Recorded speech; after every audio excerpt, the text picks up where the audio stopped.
يسر لي أمري واحلل عقدة من لساني يفقهوا قولي. لك الحمد يا الله خلقتنا وهديتنا وأنقذتنا من النار. الصلاة والسلام عليك يا رسول الله لقد بلغت الرسالة وأديت الأمانة ونصحت الأمة ومحوت الظلم وأرشدتنا إلى السنة والجماعة. صلى الله عليك وعلى آلك وأصحابك أجمعين. أما بعد فأعوذ بالله من الشيطان الرجيم. بسم الله الرحمن الرحيم. لا تجد قوم يؤمنون بالله واليوم الآخر يوادون من حاد الله ورسوله ولو كانوا آباءهم أو أبناءهم أو إخوانهم أو عشيرتهم أولئك كتب في قلوبهم الإيمان وأيدهم بروح منه ويدخلهم جنات تجري من تحتها الأنهار خالدين فيها رضي الله عنهم ورضوا عنه أولئك حزب الله ألا إن حزب الله هم المفلحون. صدق الله العظيم وصدق رسوله النبي الكريم الأمين. إن الله وملائكته يصلون على النبي يا أيها الذين آمنوا صلوا عليه وسلموا تسليما. الصلاة والسلام عليك يا سيدي يا رسول الله وعلى آلك وأصحابك يا حبيب الله. مولاي صل وسلم دائما أبدا على حبيبك خير الخلق كلهم منزه عن شريك في محاسنه فجوهر الحسن فيه غير منقسم. يا أكرم الخلق مالي من ألوذ به سواك عند حلول الحادث العممي. ربي صل وسلم دائما أبدا على حبيبك خير الخلق كلهم.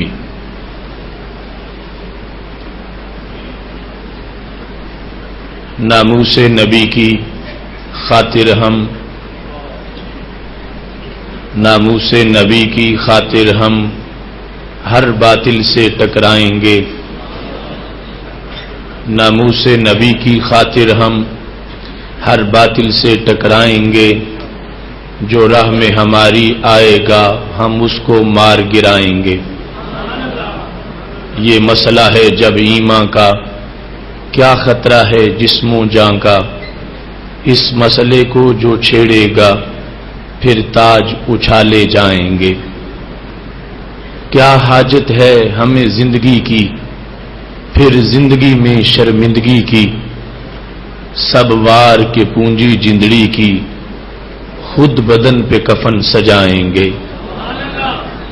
گستاخ نبی کا چلتا پھرے کیوں عاشق دل میں جلتا رہے. گستاخ کو آگ لگا کے ہی سینے کی آگ بجھائیں گے. اس راہ محبت میں ہم سے مہمان بنے جو جیلوں کے کل خلد بری کے باغوں میں تختوں پہ دیکھے جائیں گے. اس راہ میں جن کو زخم لگیں وہ پھول ہیں گویا جنت کے. انہیں ساقیے کوثر معاشر میں بھر بھر کے جام پلائیں گے. محبوب کی عزت گر مانگے آصف کی جان بھی حاضر ہے. ایک جان نہیں ان پہ تو لکھ بار بھی صدقے جائیں گے.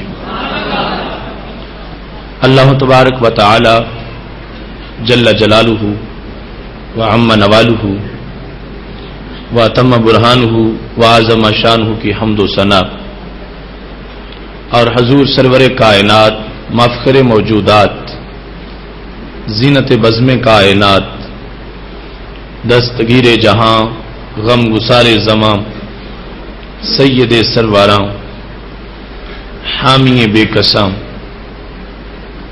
قائد المرسلین خاتم النبیین احمد مجتبی جناب محمد مصطفیٰ صلی اللہ علیہ وآلہ واصحابہ وبارک وسلم کے دربار گہر بار میں ہدیہ درود و سلام عرض کرنے کے بعد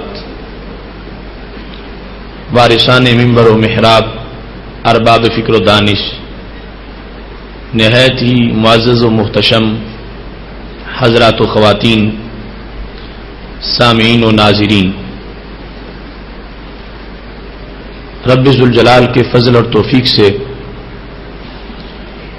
صراط مستقیم کے اجالوں میں آج ہم سب کو اس نہایت علمی، ایمانی اور روحانی تقریب میں ایک اہم موضوع پر درس قرآن میں شرکت کی سعادت حاصل ہو رہی ہے۔ ہمارا آج کا موضوع ہے تحفظ ناموس رسالت، ایک فرض اور قرض۔ میری دعا ہے خالق کائنات جل جلالہ ہم سب کو قرآن و سنت کا فہم عطا فرمائے، ناموس رسالت کو سمجھتے ہوئے اس کے تحفظ کا فریضہ ادا کرنے اور اس سلسلہ میں جو ہم پر قرض ہے اس کو اتارنے کی رب توفیق عطا فرمائے۔ محتشم سامعین حضرات، بحیثیت مومن ہر شخص ناموس رسالت کے سلسلہ میں جس یقین، چاشنی اور اطمینان کو محسوس کرتا ہے اسے زبان پر الفاظ کے ذریعے سے بیان نہیں کیا جا سکتا۔ ایک کتنا ہی عام سا مسلمان کیوں نہ ہو، جو کوئی بہت بڑا محدث مفسر نہیں، کوئی مفکر نہیں، بالکل ان پڑھ سا ایک امتی ہے، تو اس کے دل میں بھی اس مسئلہ کے لحاظ سے جو یقین ہے وہ اتنا بلند ہے کہ ہمالیہ کی چوٹیاں بھی اس کا مقابلہ نہیں کر سکتی۔ ذرہ خاکم ولے با مہر دارم دوستی، پائے کوباں تا فراز آسماں خواہم شدن۔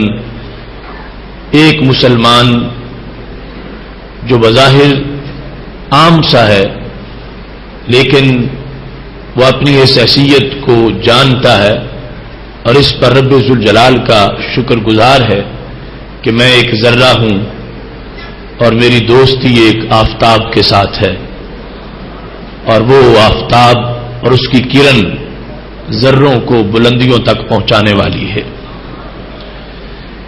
آج کا ہمارا موضوع اس سال کے ایک بہت بڑے حادثے کے لحاظ سے بھی بڑا اہم ہے۔ ڈنمارک میں جو گستاخانہ خاکے شائع کیے گئے اور اس کے بعد پوری اسلامی دنیا میں جو اس پر احتجاج ہوا اور رد عمل ہوا، اور پھر اس سلسلہ میں مختلف سیمینار اور اعلیٰ اداروں کے اندر بھی گفتگو ہوتی رہی اور تحقیقات جاری رہیں۔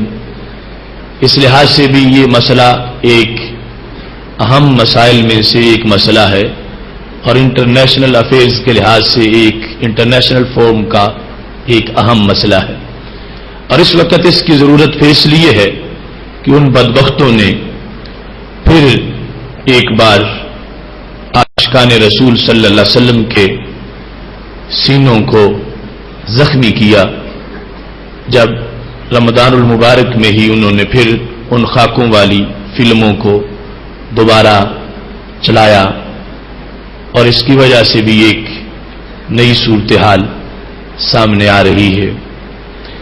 ہم نے چونکہ تمام تر مسلطوں سے بالا تر ہو کر اس ایمانی فریضہ کو سر انجام دینا ہے، تو اس سلسلہ میں ہمیں قرآن و سنت سے اپنا راستہ پوچھنا چاہیے اور زمانے کی ترجیحات، حکومتوں کے معاملات اور اس کے سوا اپنے داخلی بعض معاملات کی پرواہ نہ کرتے ہوئے صرف اور صرف اپنے ایمان کو بچانے کے لیے اور اللہ تعالیٰ کی رضا اور رسول اکرم صلی اللہ علیہ وسلم کی چاہتوں کے حصول کے لیے ہمیں روح کی گہرائی سے اس مسئلے کو سمجھنا چاہیے اور اسی لحاظ سے پھر اس کو آگے پہنچانا چاہیے اور اس پر عمل پیرا ہونا چاہیے۔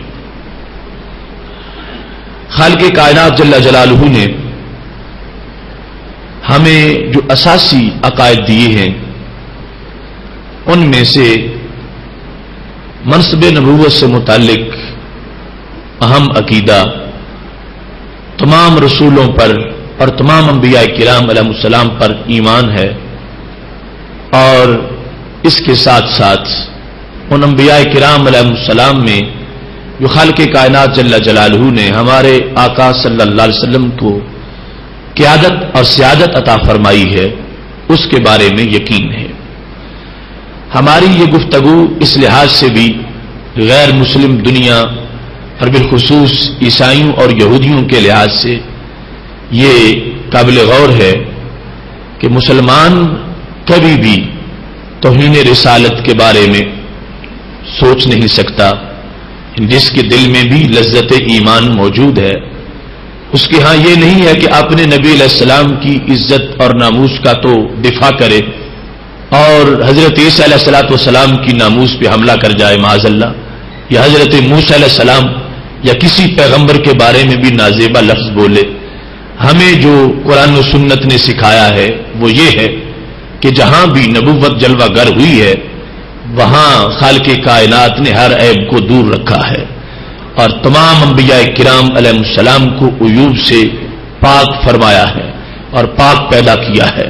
اس واسطے عیسائیوں کو ہماری مجبوری سمجھنی چاہیے، یعنی اگر ہم یہ رویہ رکھتے ہوتے کہ ہم ماہ مدینہ صلی اللہ علیہ وسلم کی ناموس کے لیے تو کٹ مرتے ہوتے اور حضرت عیسیٰ علیہ السلام کے لحاظ سے ہمارے دلوں میں کوئی تقدس نہ ہوتا تو پھر یہ سوچتے کہ یہ ایک تعصب ہے اور اس کی بنیاد پر یہ لوگ چلتے ہیں، جبکہ ہماری مجبوری یہ ہے کہ ہمیں وہ شخص بھی اتنا ہی برا لگتا ہے کہ جو حضرت عیسیٰ علیہ السلام کے بارے میں نازیبا لفظ بول رہا ہو کہ جو ماہ مدینہ صلی اللہ علیہ وسلم کی گستاخی کرنے والے کی طرح اس کی ایک بدی ہے، برائی ہے، جس نے رسول اکرم نور مجسم شفیع معظم صلی اللہ علیہ وسلم کی گستاخی کی ہے یا حضرت عیسیٰ علیہ السلام کی گستاخی کی ہے۔ ہم ان گستاخوں کو نبوت کی گستاخی کے لحاظ سے مساوی سمجھتے ہیں اور ہمارا اس شخص کے بارے میں کوئی نرم پہلو نہیں ہے، نرم گوشہ نہیں ہے کہ جو حضرت عیسیٰ علیہ السلام کے بارے میں گستاخی کرتا ہو ہم اس کو پناہ دینے والے ہوں یا ہم اس کے بارے میں کوئی نرم گوشہ رکھنے والے ہوں۔ ہم اس کو بھی اتنا ہی بڑا مجرم سمجھتے ہیں کہ جتنا رسول اللہ صلی اللہ علیہ وسلم کے گستاخ کو مجرم سمجھتے ہیں۔ تو پھر عیسائی دنیا کو سوچنا چاہیے کہ وہ ہمارے بارے میں اس نگاہ سے سوچے کہ انہوں نے تمام انبیاء کرام علیہ السلام کی نبوت کو تقدس کی نگاہ سے مانا ہے، لہذا جب یہ ان انبیاء کرام علیہ السلام کے بارے میں کوئی عیب نہیں سن سکتے اور بیان نہیں کر سکتے اور مان نہیں سکتے کہ جن کی نبوتوں کا زمانہ گزر چکا ہے، تو وہ نبی کہ جن کو رب ذوالجلال نے سارے نبیوں کا نبی بنایا ہے اور ہمیشہ کی نبوت جن کو عطا فرمائی ہے، ان کے بارے میں کسی اس طرح کی نازیبا گفتگو کو کیسے برداشت کر سکتے ہیں؟ لہذا مغرب کو بالخصوص اس ویو سے ہمارے اس دینی مسئلے کو سمجھنا چاہیے کہ ہم منصب نبوت کے لحاظ سے بالکل اس سلسلہ میں حساس ہیں اور یہ ہمارے ایمان کا تقاضا ہے کہ خالق کائنات جل جلالہ نے حضرت آدم علیہ السلام سے لے کر حضرت عیسیٰ علیہ السلام تک جتنے بھی انبیاء کرام علیہ السلام ہمارے محبوب علیہ السلام کے جھنڈے کے نیچے جن کو نبوتیں عطا فرمائی ہیں اور اپنے دور کے مستقل نبی رہے ہیں، وہ سارے کے سارے ہر عیب سے پاک ہیں اور ان میں سے کسی کی جو گستاخی کرتا ہے ہمارے نزدیک وہ کائنات کا سب سے بڑا مجرم ہے، اور اس کو وہ سزا دینی چاہیے جو کائنات کے سب سے بڑے مجرم کو سزا دی جاتی ہے۔ قرآن مجید برہان رشید میں خالق کائنات جل جلالہ نے سورہ مجادلہ میں آیت نمبر 22 کے اندر ایک قانون بیان کیا ہے۔ رب ذوالجلال ارشاد فرماتا ہے لا تجد قوما یؤمنون باللہ والیوم الآخر، آپ ایسی کوئی قوم نہیں پائیں گے کہ جو اللہ اور آخرت کے دن پر تو ایمان رکھے، یوادون من حاد اللہ ورسولہ، اور پھر اللہ تعالی اور رسول صلی اللہ علیہ وسلم کے دشمنوں کے ساتھ دوستی کرے۔ اللہ فرماتا ہے ایسی کوئی قوم نہیں ہو سکتی میرے بندوں کے اندر جو مجھے مانے اور آخرت کے دن کو مانے۔ تو یہ اول آخر جو ایمان کی حدود تھی ان کو بیان کر دیا گیا۔ مطلب یہ ہے مجھے مانے، میرے نبی علیہ السلام کو مانے، فرشتوں کو مانے، کتابوں کو مانے، قرآن کو مانے اور آخرت کے دن کو مانے، باس بعد الموت کو مانے، اور اس کے ساتھ اس کا پریکٹیکل لائف میں کیا معاملہ ہو۔ یوادون من حاد اللہ ورسولہ، رب کا کلمہ پڑھ کے اور رسول صلی اللہ علیہ وسلم کو مان کے دوستی ان سے کریں کہ جو اللہ کے مخالفت کرتے ہیں اور رسول صلی اللہ علیہ وسلم کی مخالفت کرتے ہیں۔ خالق کائنات فرماتا ہے ایسا کوئی مومن نہیں ہو سکتا۔ مطلب کیا ہے؟ اگر کوئی ایسا کرتا ہے تو وہ مومن نہیں ہے کہ جو ایمان رکھنے کے بعد اللہ تعالیٰ کے دشمنوں سے اور رسول اللہ صلی اللہ علیہ وسلم کے دشمنوں سے محبت کرتا ہو، ان کے ساتھ پیار کرتا ہو اور دوستی کی پینگیں ان کے ساتھ وہ بڑھاتا ہو۔ ایسا کسی لحاظ سے بھی وہ شخص وہ ایسا ایماندار نہیں ہو سکتا۔ خالق کائنات جل جلالہ فرماتا ہے جو مجھے مانتا ہے اور ایمان کے تقاضے، اگرچہ وہ اللہ کی گستاخی کرنے والے اور رسول صلی اللہ علیہ وسلم کی گستاخی کرنے والے مومن میں سے کسی کا وہ باپ ہو تو یہ مومن اس باپ سے بھی محبت نہیں کرے گا۔ اللہ کو ماننے کے بعد اپنے گستاخ باپ کے ساتھ جو اللہ کا گستاخ ہو یا رسول صلی اللہ علیہ وسلم کا گستاخ ہو یہ اس کے ساتھ پیار نہیں کرے گا۔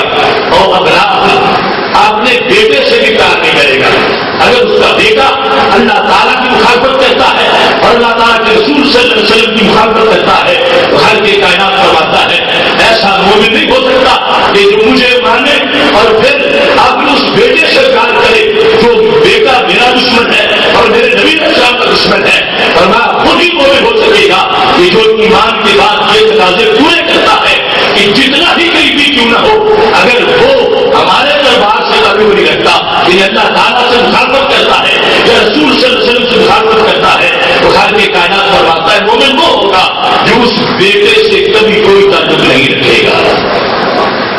اور اس بات خواہ وہ ان کے بھائی کیوں نہ مومن وہ ہوگا جو گستاخ بھائی سے بھی تعلق نہیں رکھے گا۔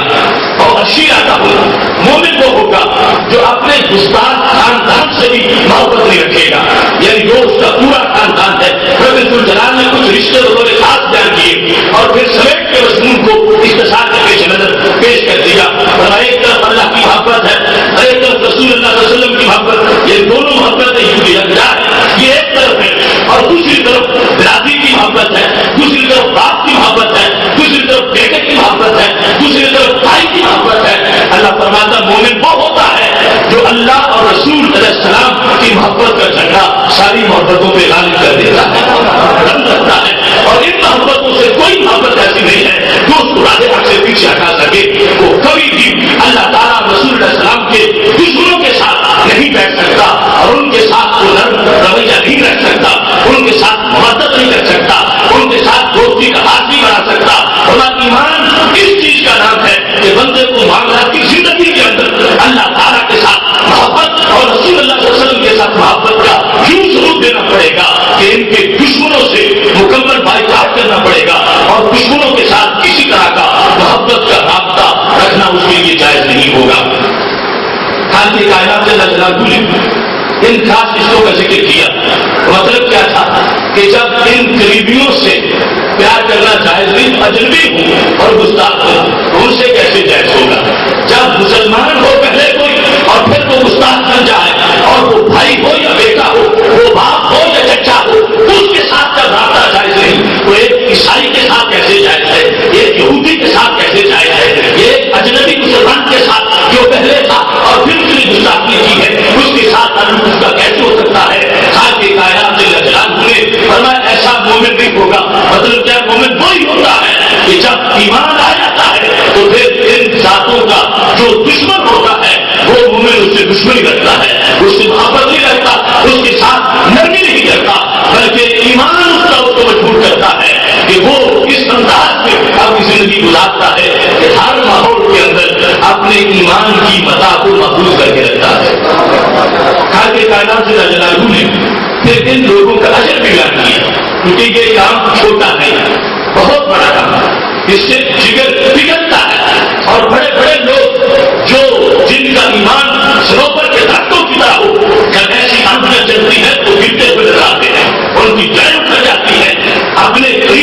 علیہ السلام کے لیے ڈیوٹی لگاتی ہے کہ تم نے ان کی ہمیشہ حمایت کر دی ہے. اللہ نے ان کو اپنی روح کے ساتھ معیت کر دیا ہے.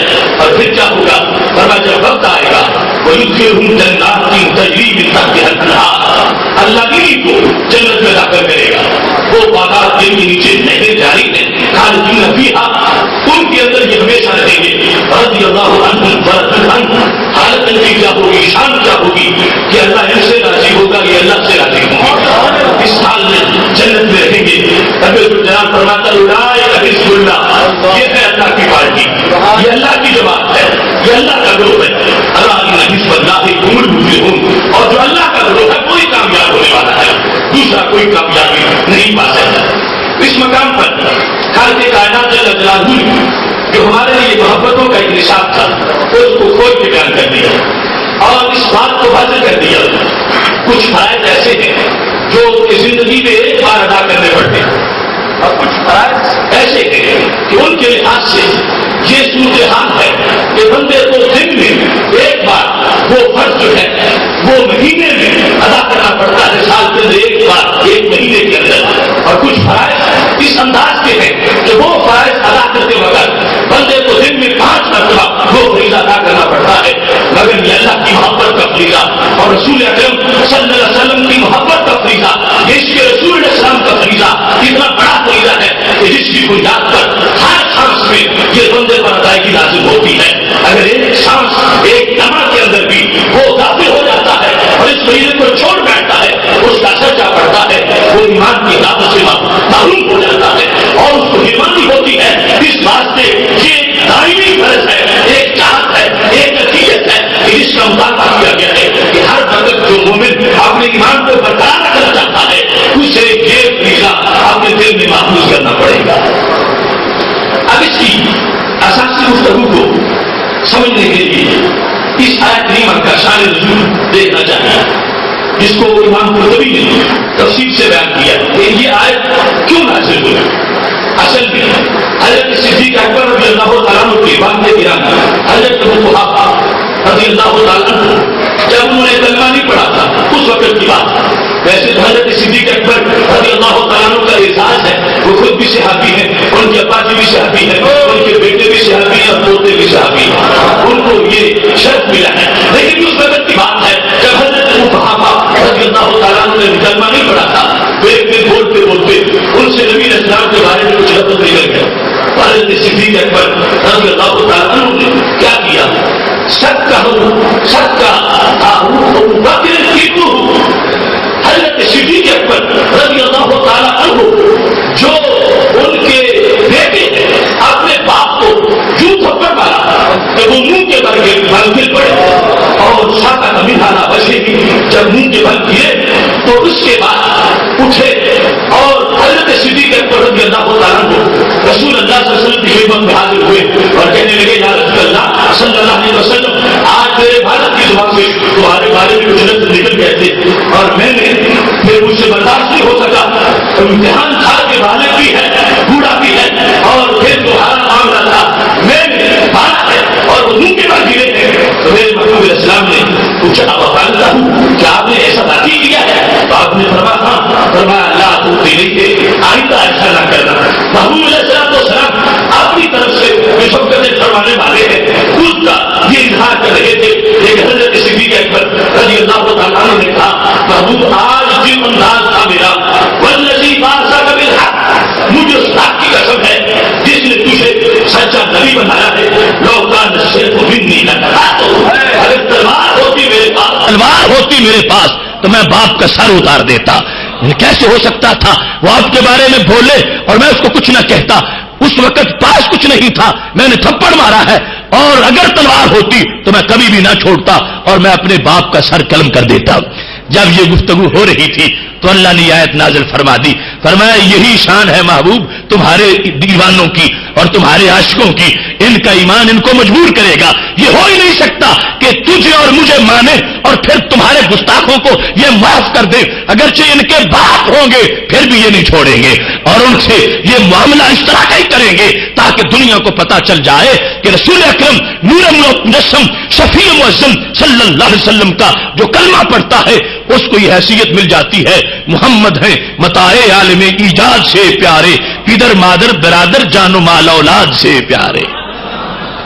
دوسرے نمبر پر اسی کا شان نزول جو اسباب نزول کے اندر حضرت امام سیوطی رحمۃ اللہ علیہ نے پیش کیا ہے، وہ کہتے ہیں کہ یہ آیت حضرت عبداللہ بن مسعود رضی اللہ تعالیٰ عنہ کے قول کے مطابق حضرت ابو عبیدہ بن جرح العامری کے بارے میں نازل ہوئی، جو کہ عشرہ مبشرہ میں سے ہیں۔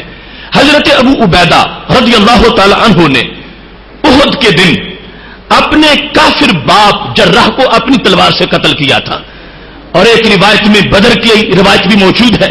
بہرحال حضرت ابو عبیدہ رضی اللہ تعالیٰ عنہ نے جس وقت مخالف کیمپ میں اپنے باپ کو دیکھا ہے، ان سے برداشت نہیں ہو سکا کہ میرا والد میرے پیغمبر سے لڑنے کے لیے آ گیا ہے اور پھر سلامت واپس چلا جائے۔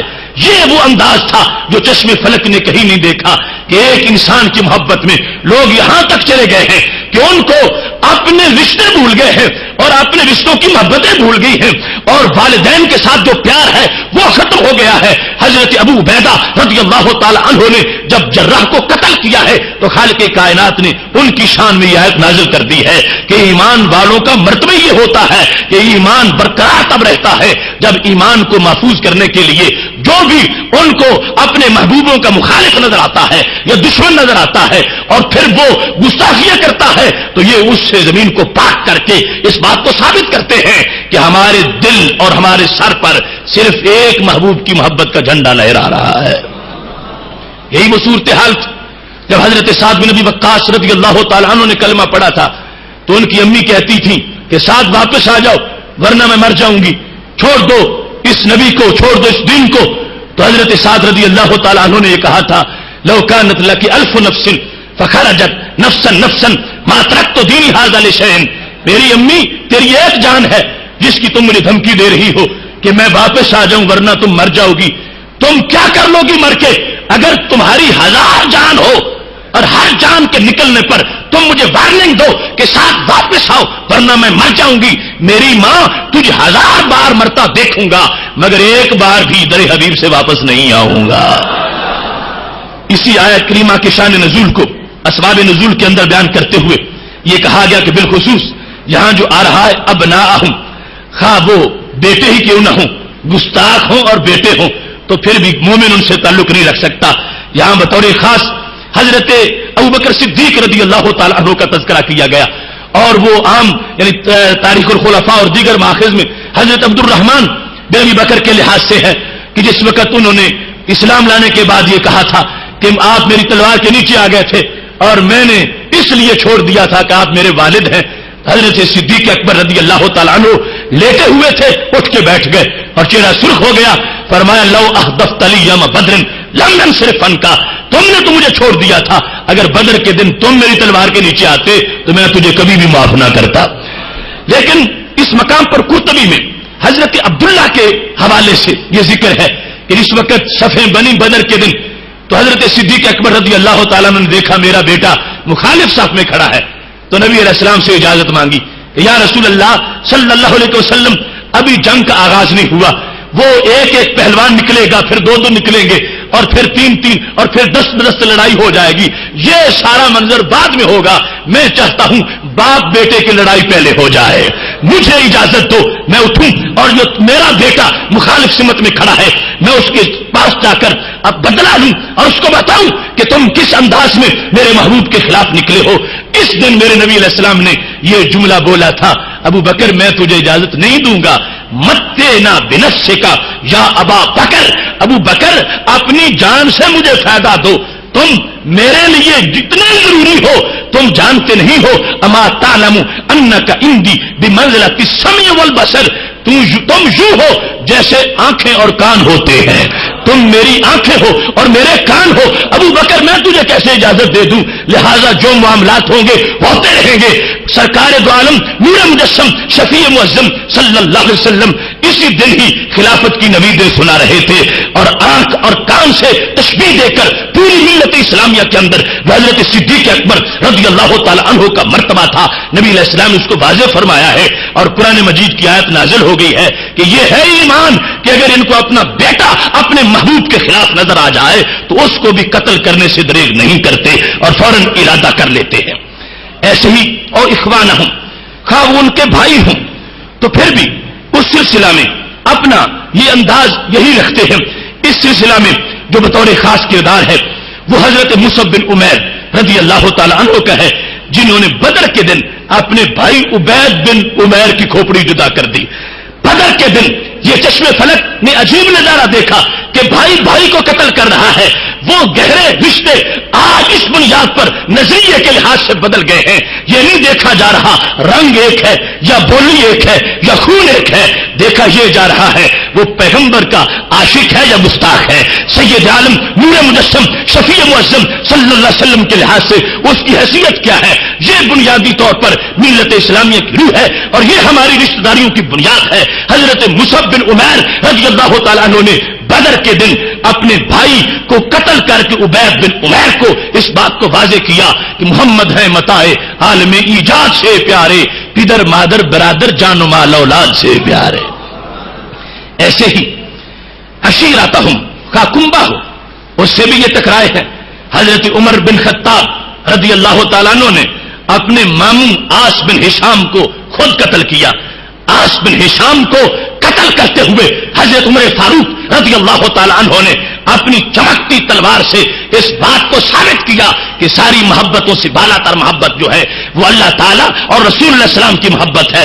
اس محبت کی اپوزیشن میں جو آئے گا، خواہ چچا ہو، خواہ ماموں ہو، خواہ باپ ہو، خواہ بیٹا ہو، اس کو کبھی بھی معاف نہیں کیا جائے گا. ایسے ہی عشیرہ کے لحاظ سے ہی ہے کہ اس وقت حضرت علی اور حضرت حمزہ رضی اللہ تعالی عنہ نے بدر کے دن اپنی برادری کے لوگوں کو، عتبہ اور شیبہ کو تلواروں سے ٹکڑے ٹکڑے کر دیا تھا. تو یہ ثابت کیا تھا کہ ہمیں رب ذوالجلال نے جو دین دیا ہے اس دین کی بقا کے لیے ضروری ہے کہ جو بھی ہمارے محبوب کے خلاف آئے گا ہم یہ نہیں دیکھیں گے کہ اس سے رشتہ داری کیا ہے، ہم یہ دیکھیں گے کہ ہمارے نبی علیہ السلام کا گستاخ ہے، لہذا ان کا فیصلہ ہماری تلواریں کریں گی. یہ مقدس شخصیات کا کردار تھا کہ جن کے پیش نظر خالق کائنات نے یہ آیت نازل فرمائی. ان لوگوں نے کام کیا، اللہ نے یہ انعام دیا، اور قیامت تک کے لیے اللہ نے یہ پیغام دیا کہ قیامت تک کا مومن وہی رہے گا کہ جو اس نقشے قدم پہ چلے گا. یعنی ایسے کچی لسی والے ایمان کے لوگ اللہ کے نزدیک محبوب نہیں ہو سکتے، اور ان کے ایمان کو اللہ اپنی طرف سے کتابت قرار نہیں دیتا کہ جو کہیں گے کہ ایمان بھی رہے گا، رشتہ داری بھی رہے گی، ایمان بھی رہے گا، برادری بھی رہے گی، ایمان بھی رہے گا. اگر بھائی ہے گستاخ ہے، اگر بھائی تو ہے، باپ اگر گستاخ ہے تو باپ تو ہے. نہیں، خالق کائنات جل جلالہ نے جھٹک کے فرما دیا ہے لا تجد قوما، ایسی مومن قوم ہو ہی نہیں سکتی کہ ایمان بھی رکھے اور پھر ان گستاخوں کا دھیان بھی رکھے. نہیں، فرمایا وہی مومن رہے گا کہ جو اسی انداز میں اپنے ایمان کے تقاضے پورے کرے گا. اب یہاں ہمیں ناموس رسالت کے تحفظ کا مضمون سمجھتے ہوئے اس بنیادی حکم عزتی کے بعد یہ سمجھنا چاہیے کہ وہ ناموس رسالت ہے کیا. حقیقت اس کی وہ تو عمر خرچ ہو سکتی ہے، پھر بھی بیان نہیں ہو سکے گی، لیکن ایک چھوٹا سا سکیچ اس کا میں بیان کرنا چاہتا ہوں تاکہ پتہ چلے کہ آج یعنی جو مرض ہے اعتقادی طور پر جو کینسر کی طرح امت میں آیا ہے اور جس نے ملت کو جس نے کھوکھلا کیا ہے وہ یہ ہے کہ لوگوں نے منصب نبوت کو معذلہ بالکل مذاق سمجھ لیا ہے. کوئی کہتا ہے بڑے بھائی جیسے ہیں، کوئی کہتا ہے گاؤں کے چودھری جیسے ہیں، اور کوئی کہتا ہے ڈاکیے جیسے ہیں. یہ انداز لوگوں نے اپنایا ہوا ہے. حالانکہ ادب کا حیث زیر آسماں از عرش نازک تر نفس گم کردمی آیت جنید و باجزی دین جا کہ یہ منصب نبوت کا جو مقام ہے اور اس کی جو حیثیت ہے وہ تو عرش سے بھی نازک تر ہے. اس واسطے اس سلسلہ میں انسان کو پوری طرح حساس اور سینسٹیو ہونا چاہیے کہ کہیں کوئی ایسا جملہ اس کی زبان سے نہ نکلے. اتنی نزاکت کسی شیشے میں نہیں ہے جتنی منصب نبوت کے اندر موجود ہے، اور اتنا تقدس کسی شبنم کے شفاف پن میں نہیں ہے جتنا کروڑ مرتبہ اس سے زائد تقدس اللہ نے منصب نبوت کو عطا فرمایا ہے. اس واسطے اس منصب نبوت کا ایک انداز ذہن میں رکھتے ہوئے پھر ہمیں سروے کرنا چاہیے کہ آج اگر بیرونی محاذ پر ہمیں شورش نظر آ رہی ہیں تو اس کے اسباب اندرونی محاذ میں موجود ہیں، اور کچھ لوگ اندرونی محاذ کے اندر انہوں نے اصل میں دروازہ کھولا ہے جس کی وجہ سے بیرونی محاذ پر اتنی قباحتیں پیدا ہو گئی ہیں، تو ہم صدق کے دل سے خلوص اور ایمان کی اس مجلس کے اندر ان کو دعوت فکر دیں گے کہ اگر کوئی ایسا شخص ایسا دھندا کر رہا ہے تو خدا را وہ ملت پہ احسان کرتے ہوئے اپنی ان باتوں سے باز آ جائے، تاکہ جو بیرونی غیر مسلم ہیں ان کو پتا چلے کہ مسلم امہ اپنے محبوب علیہ السلام کے بارے میں کس قدر عالی نظریات رکھنے والی ہے۔ یہاں پر پہلے حسب المفتین کا فتویٰ میں بیان کرنا چاہتا ہوں اور اس کے بعد اس کا ماخذ میں بیان کروں گا۔ بحر المحیط کے اندر بھی علامہ عالم الہدیٰ نے اس کو روایت کیا ہے، من شتم النبی صلی اللہ علیہ وسلم، جس شخص نے نبی علیہ السلام کو گالی دی، او اہانہ یا اہانت کی، او آبا یا عیب لگایا، کیسے؟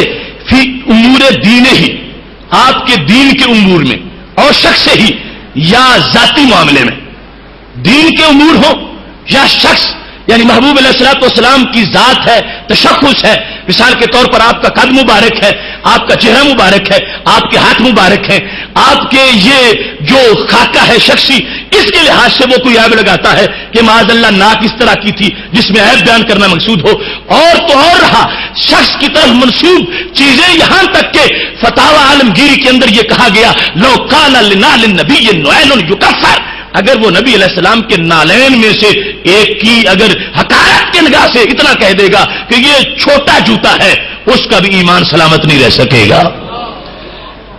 پہلے نمبر پر فی امور دین ہی، دین کے لحاظ سے، پھر شخص ہی، شخص کے لحاظ، تشخص کے لحاظ سے، او وصف من اوصافہ، یا نبی علیہ السلام کے اوصاف میں سے کسی وصف پر، سرکار کی تعلیمات پر، سرکار کی ذات پر، سرکار کے اوصاف پر کوئی بندہ ہٹ کرتا ہے۔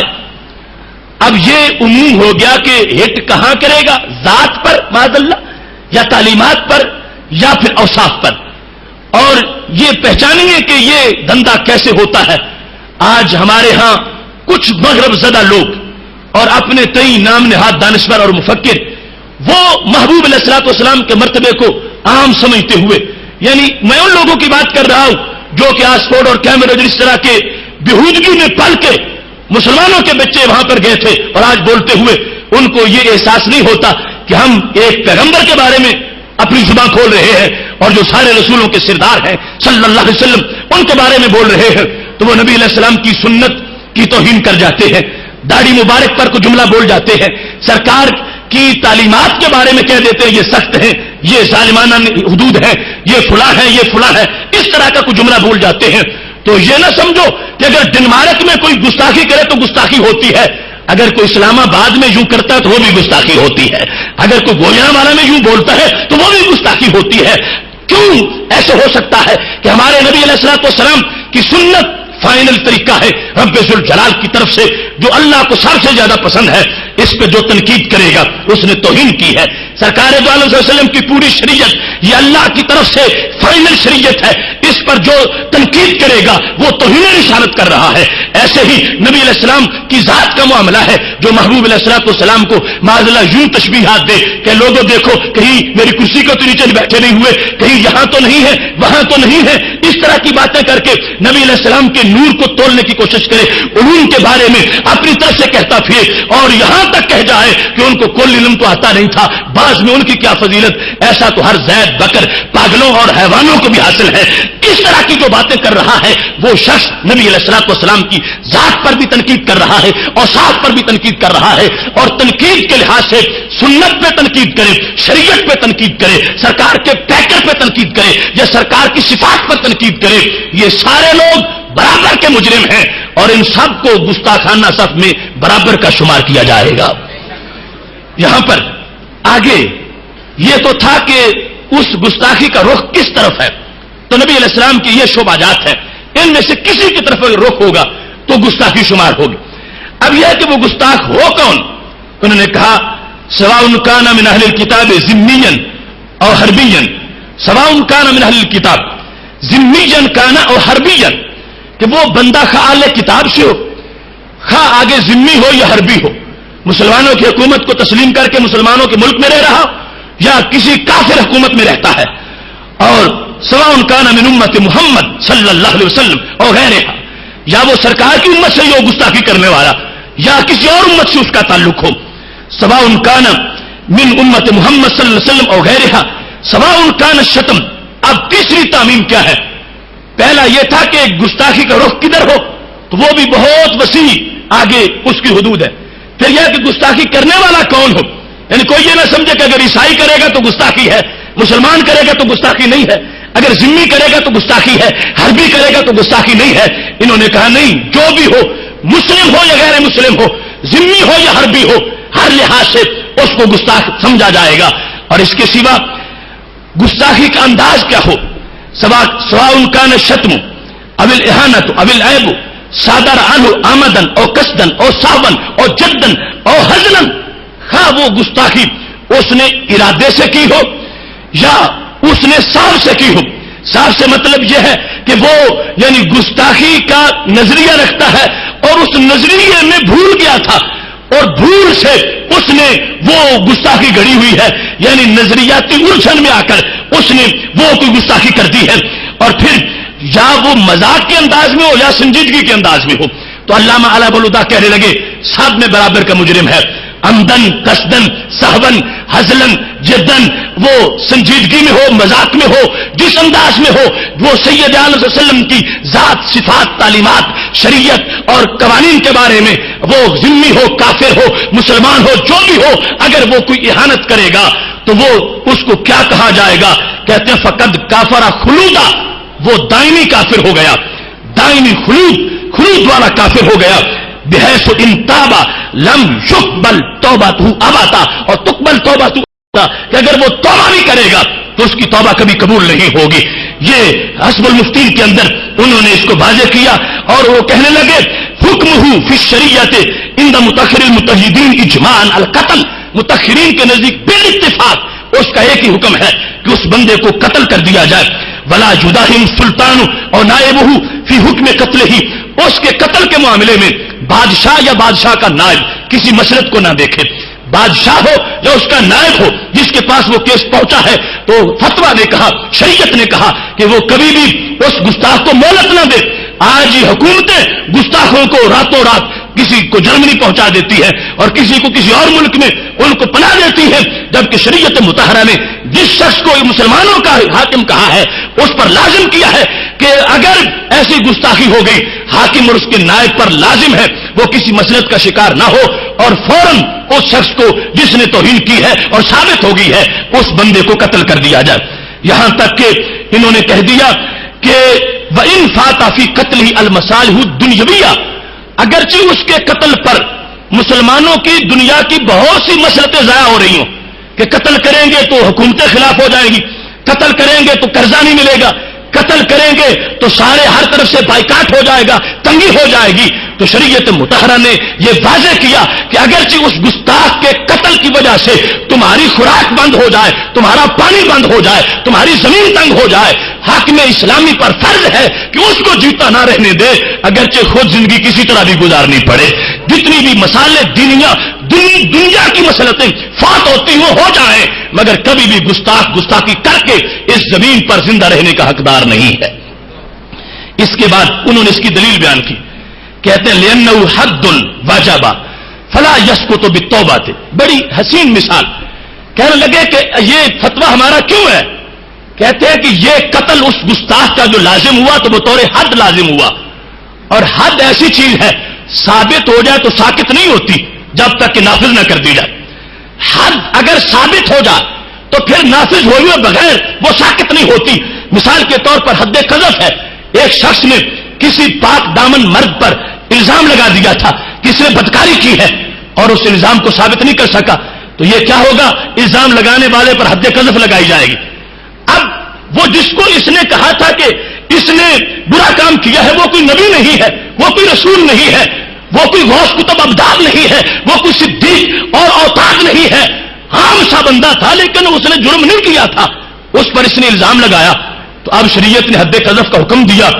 یہ مجرم کروڑ بار توبہ کرے، ایک بار بھی توبہ قبول نہیں ہوگی، کوڑے اس کو ضرور مارے جائیں. تو یہ حد کا قانون ہے کہ حد ثابت ہو جائے تو ساکت نہیں ہوتی. تو یہ لوگ جن کی گستاخیاں ہیں اور یہ گستاخ رسول کا جو مسئلہ میں بیان کر رہا ہوں، اس کے قتل کا جو فتویٰ دیا ان متأخرین نے اجماعاً، اس کا سبب یہ تھا، کہنے لگے یہ حد ہے، حداً قتل کیا جائے گا ان کو، اور شریعت کی حد جو ہے وہ ثابت ہو جائے تو ساکت نہیں ہوتی، توبہ کو اس میں دخل ہی کوئی نہیں ہے۔ سوچنے کی بات ہے، ایک عام بندے کی عزت اتنی ہو، عام بندہ جس نے نبی علیہ السلام کا کلمہ پڑھا ہے، اور وہ کروڑوں میں سے اس کے اوپر کروڑوں درجے ہیں، اور یہ سب سے نچلے درجے والا ہے، مومن ہے اور پاک باز ہے، اس کے بارے میں اگر کسی نے گستاخی کر دی تو اس کی توبہ قبول نہیں ہے۔ تو وہ جو شہنشاہوں کے شہنشاہ ہیں اور نبیوں کے نبی ہیں اور رسولوں کے قائد ہیں، اس کے بارے میں جو کوئی بھونکتا پھرے تو کہہ دیا جائے کہ نہیں نہیں توبہ قبول ہو گئی، کیسے قبول ہو جائے گی؟ یہ حد کی بنیاد پر جب قذف کی سزا توبہ کی وجہ سے ساکت نہیں ہوتی تو توہین رسالت کی سزا جو ہے وہ توبہ کی وجہ سے ساکت کیسے ہو جائے گی؟ اور تب حق پہنچتا ہے کسی عرب لیگ کو یا OIC کو یا کسی دنیا کے بادشاہ یا حرم کے امام کو یا جو سعودی حکمران کو کہ وہ کسی کو معاف کر دے کہ ہم فلاں ڈینس کو معاف کر دیتے ہیں، فلاں صحافی کو معاف کر دیتے ہیں، فلاں کے وزیر اعظم نے معذرت کر لی ہے تو ہم چھوڑ دیتے ہیں۔ یہ کسی کے چھوڑنے کا مسئلہ نہیں ہے، یہ رب ذوالجلال کا جو دیا ہوا قانون ہے اس کے مطابق یہ ہے کہ گستاخ اگر زندہ ہے تو پوری ملت شرمندہ ہے، اور گستاخ جو ہے اگر اس کا سر اتارا جائے گا تو پوری ملت کا قرض جو ہے وہ اتر جائے گا۔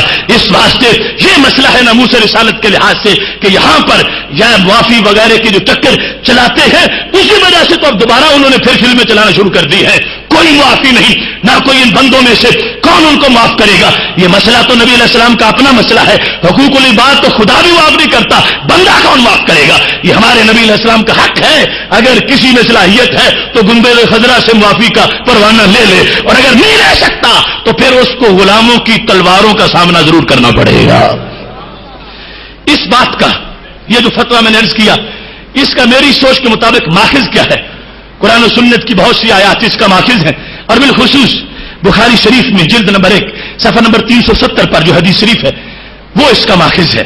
وہ کیا ہے کہ میرے محبوب علیہ الصلوۃ والسلام سواری پہ بیٹھے ہیں اور وہ گدا، اور گدا مبارک ہے کہ جس پہ سرکار تشریف فرما ہے، وہ گدا گزرا ہے، مدینہ شریف کی گلی ہے، محلہ عبداللہ بن ابی بن سلول کا ہے، اور جس وقت وہ گدا گزرا تو روایت میں ہے کہ شور زمین تھی تو غبار اڑا ہوگا، تو اس نے ناک چڑھائی، منافقوں کے سردار عبداللہ بن ابی بن سلول نے کہتا واللہ لقد آذانی نتن حمارے کا، اللہ کی قسم اٹھا کے سرکار کے گدے کی توہین کرتا ہے، خدا کی قسم تمہارے گدے کی بدبو نے مجھے تکلیف دی ہے۔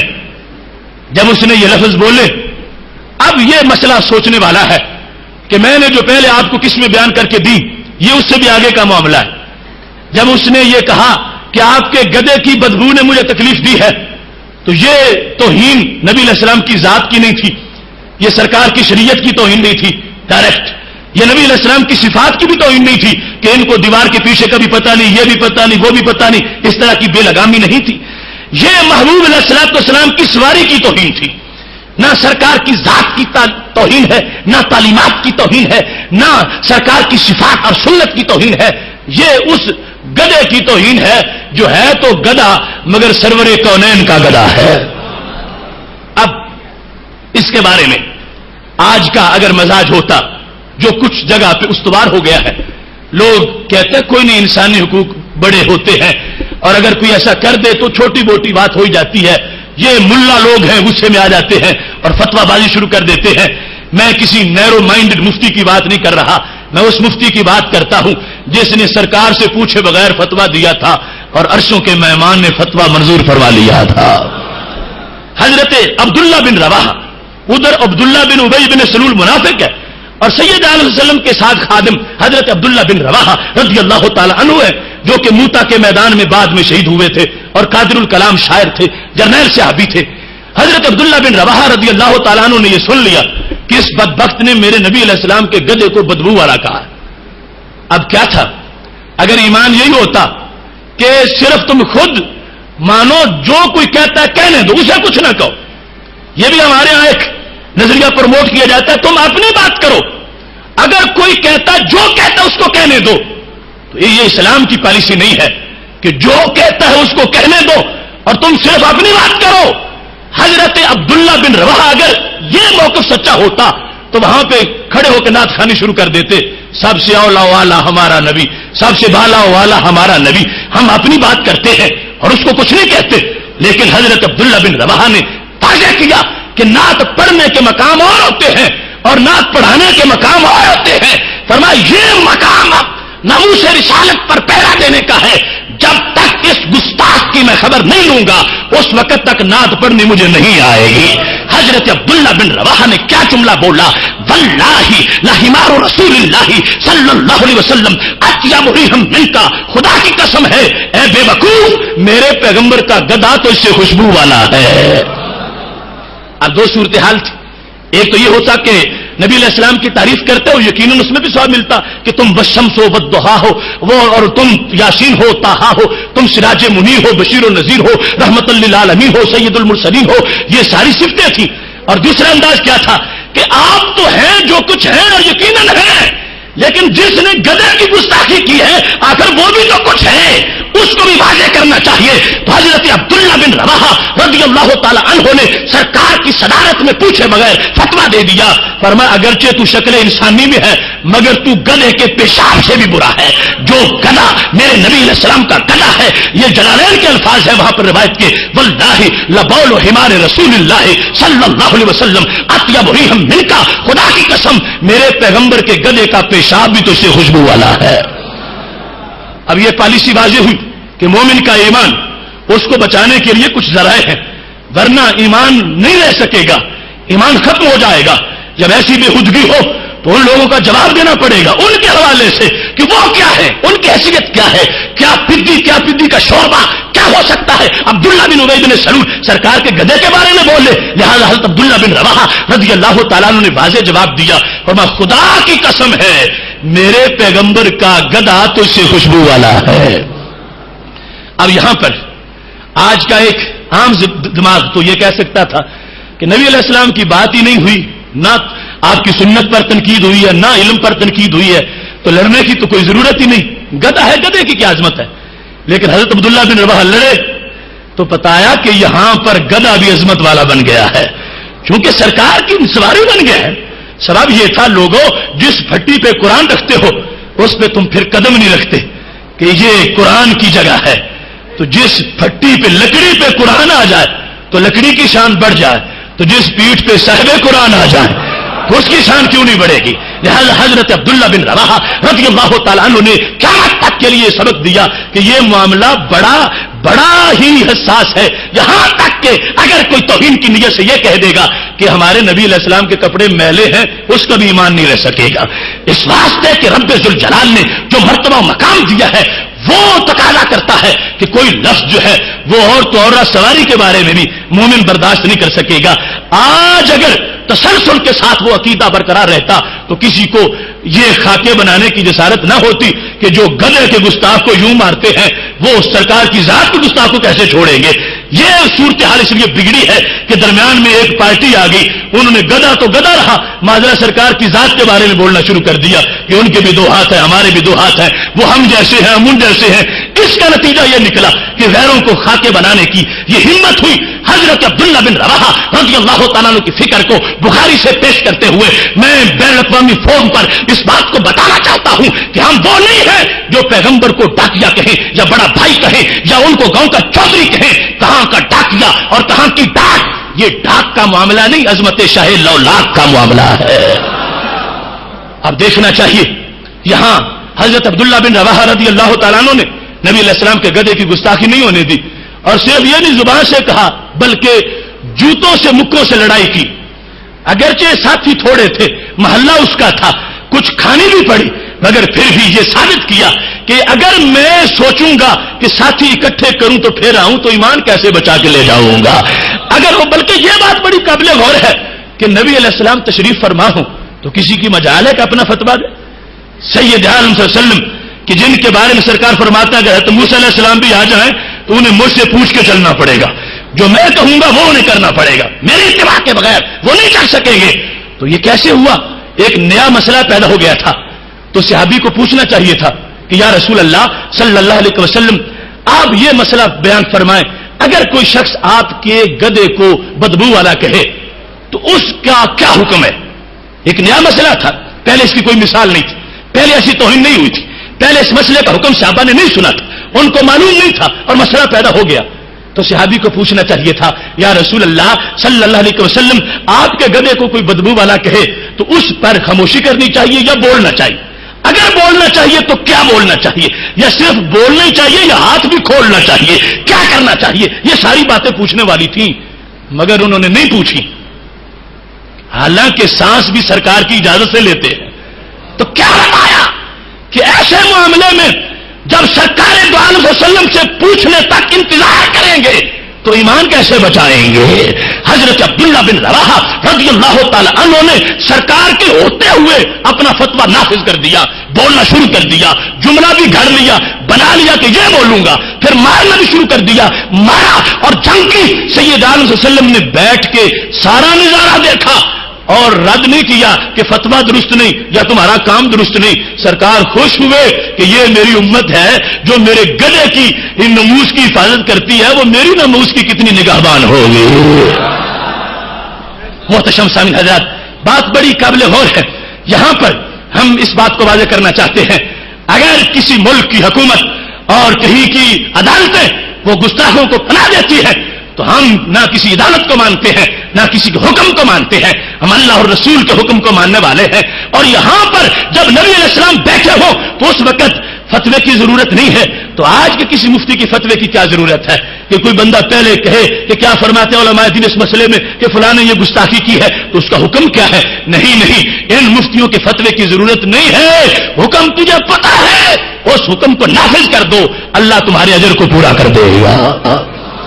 اس واسطے ناموس رسالت کا یہ ایکٹ اور اس کی حیثیت جو ہے سارے قوانین سے جدا ہے، بلکہ اس لحاظ سے بھی کہ باقی یہ قانون ہے ہمیشہ شریعت کے اندر کہ جو قاضی ہو وہ گواہ نہیں ہو سکتا.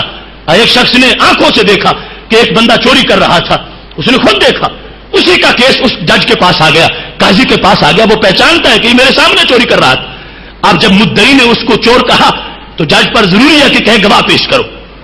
اپنے دیکھنے پر فیصلہ نہیں کر سکتا، اگر اپنی گواہی دینی ہے تو پھر جج کوئی اور بنے، یہ گواہ بنے. جو جج ہو وہ گواہ نہیں، جو گواہ ہو وہ جج نہیں. قربان جائیں ناموس رسالت کے تحفظ پر. یہاں ہر بندہ جج بھی ہے، گواہ بھی ہے، مفتی بھی ہے، قاضی بھی ہے. جس کو پتا چل گیا ہے وہ اپنا حق پورا کرے، رب ذوالجلال اس کے اجر کو مکمل فرما دے گا.